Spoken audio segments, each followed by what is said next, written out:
ditë, sultani mblodhi të gjithë vezirët e tij, me qëllim që të përcaktonte si krye vezir atë që do të përmbushte dëshirën e tij, duke u kërkuar. Më silli një unaz të tillë, që kur ta shohë një njeri i trishtuar të lumturohet. Po ashtu, kur ta shohë një njeri i lumtur, ta humbas lumturinë. Pasi dëgjuan kërkesën e sultanit, të gjithë vezirët ju vunë punës. Dolën në tregje e pazare, pyetën dhe kërkuan rreth e rrotull. Koha kaloi dhe erdhi vakti për të përgjigjur para sultanit. Kështu, vezirët dolën para tij me unazat e përgatitura dhe nisën t'i përshkruajnë. Gëzimi i sultanit lexohej lehtë në fytyrë. Unazën e përgatitur nga çdo vezir, sultani fillimisht e vendosi në dorën e një të varfri, i cili u lumturua nga ky vlerësim. Më pas të njëjtat unaza, sultani i vendosi edhe në dorën e tij, por nuk u pa ndonjë ndryshim në gjendjen e tij emocionale.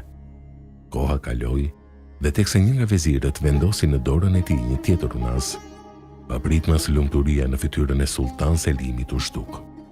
Provuan t'ia vinin të njëjtën unaz një të varfri, por gjendja e tij nuk ndryshoi.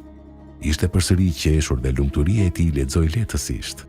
Pas kësaj, Sultan Selimi pa humbur kohë e shpallja të kryevezir.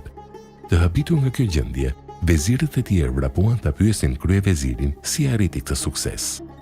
Ç'ishte ajo unaz që papritmas rrëmbeu lumturinë e sultanit? Si është e mundur që e njëjta unaz e lumturoi përfundësisht të varfrin e gjorë?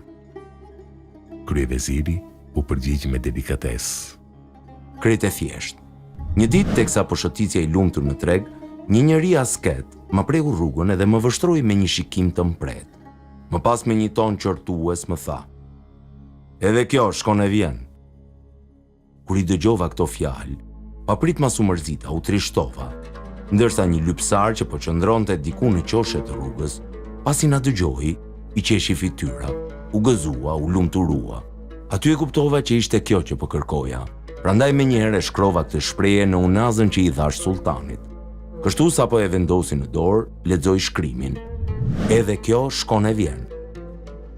Dhe gëzimi u venit në çast, sepse të gjithë ne e dim se çdo gjë është e përkohshme, kalimtare. Konsideroje veten në këtë botë një mysafir i ftuar për gosti në një saraj mbretëror.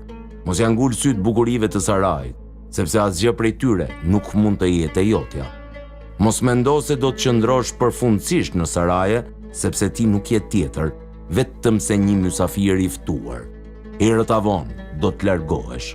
Nëse mendon kështu, nuk do të mërzitesh kur të ikësh.